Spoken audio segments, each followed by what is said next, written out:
Every year around this time, I have to make this dish. Potato balls casserole with chicken and cream. It looks amazing and tastes even better. Put some oil or butter and cook the onions until it's tender. Add the garlic, let it cook a little bit, then add the chicken. Cook the chicken on high heat until it turns white. Now we have to add the vegetables. I'm adding 1 green bell pepper and 1 red pepper. Half a can of corn and 2 shredded carrots. Mix the ingredients very well until they're fully mixed together. Cover the pan and let it cook for maximum 10 minutes until the vegetables are tender.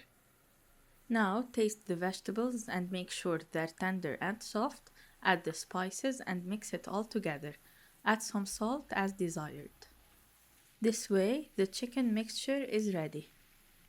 I will add spreadable cheese to make it even creamier. I'm using 3 tablespoons of the spreadable cheese. You don't need to cook it with the cheese, it's already soft and it will mix easily with the other ingredients. Now for the potato balls, we take fully boiled potatoes and we will mash them. Add some salt and some black pepper. I will add the spreadable cheese here to make it creamier and 1 tablespoon of cornstarch. Mix it very well and make sure all the ingredients are fully mixed with the potatoes. Then start to form the balls, and now we will put the chicken and vegetables mix in the tray. It's at room temperature now, you don't need to reheat it because it will take enough time in the oven to get hot again. I formed the balls and now I will put the potato balls on the chicken mixture. It's best to shape the potato balls this size. Don't make them bigger so they're easier to eat.